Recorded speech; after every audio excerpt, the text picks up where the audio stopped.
Hello বন্ধুরা, সৌমিরূপা daily লাইফের নতুন আরেকটি ভিডিওতে তোমাদেরকে অনেক স্বাগত। তো আজকে যাচ্ছি হচ্ছে পাশেই আমাদের বাড়ির থেকে 2-1 পায়ে গিয়ে একটা বাড়িতে পুজো আছে, শীতলা পুজো। তো সেখানেই যাচ্ছি, তার জন্য আমি একটু রেডি হয়ে নিচ্ছি। আর এখন বাজে ঘড়ির কাঁটা 9:30, আর এখনই যাব। আর তারপরে এসে মেয়েকে আবার খাওয়াতে হবে, তার জন্য এখনই চলে যাচ্ছি। আর এসে পরে মেয়েকে খাওয়াবো। তো চলো দেখো, আমি এখন রেডি হয়ে নিচ্ছি, একটা শাড়ি পরে নিয়েছি। আর হচ্ছে বেশি একটা দূরে না, তার জন্য কিন্তু সুতি শাড়ি পরে নিয়েছি। আর যেহেতু পুজোতে যাব, তো শাড়িটা না পরলে কেমন একটা লাগে যেন। আর আমি শাড়ি পরতে বেশ পছন্দ করি, তার জন্য কিন্তু আমি শাড়ি তোমরা দেখতেই পাও হয়তো অনেক ভিডিওতে আমার শাড়ি পরা ভিডিও। হ্যাঁ, আমি সব কিছুই পরতে পারি, এরকম কোনো বাধা মানে নেই যেটা পরা যাবে বা এটা পরা যাবে না, সব কিছু পরা যাবে, কিন্তু আমি শাড়িটা পরতে বেশ ভালোবাসি। তো দেখো, শাড়ি ফাড়ি পরে আমি কিন্তু এখন রেডি হয়ে নিয়েছি, আর মেয়েকেও রেডি করে নিয়েছি। আর আমরা এখন যাব 3 জন মিলে, আমি, তোমাদের দাদাভাই আর হচ্ছে আমার মেয়ে। ওকে ফার্স্ট টাইম এবার নিয়ে যাব নিমন্ত্রণ বাড়িতে। জানি না ও কী করবে, কারণ ও যা দুষ্ট। ওকে নিয়ে কোথাও গিয়ে কোনো প্রসাদ বা কোনো নিমন্ত্রণ বাড়িতে খাওয়া মানে বিশাল ব্যাপার, বিশাল চাপের হয়ে যায়। তো যাই হোক, তবুও ওকে ছেড়ে কী করে যাব এখান থেকে এখানে, যেহেতু ও তো যাবে আমাদের সাথে, যেহেতু আমরা দুজনেই চলে যাচ্ছি। ওকে বাড়িতে রেখে গেলেও এখনও থাকবে না।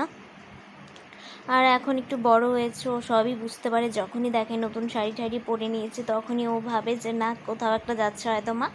তো ও কিন্তু আমার পিছু ছাড়বে না, মানে ছাড়ে না একদম, একসাথে লেগে থাকে আর কি।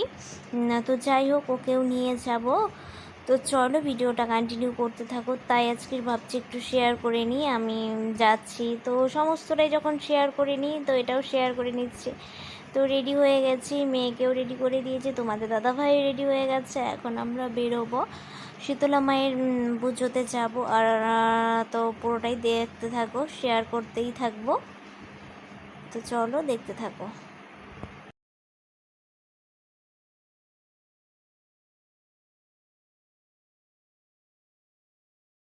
তো বন্ধুরা, আমরা কিন্তু বেরিয়ে গেছি। আর এই দেখো, বড় যে একটা লাইট দেখতে পাচ্ছ, ওইখানেই হচ্ছে শীতলা পুজো মানে হয়েছে ওই বাড়িটাতে, ওখানেই আমরা যাচ্ছি। আর আমাদের সাথে এখন আর মা যায়নি।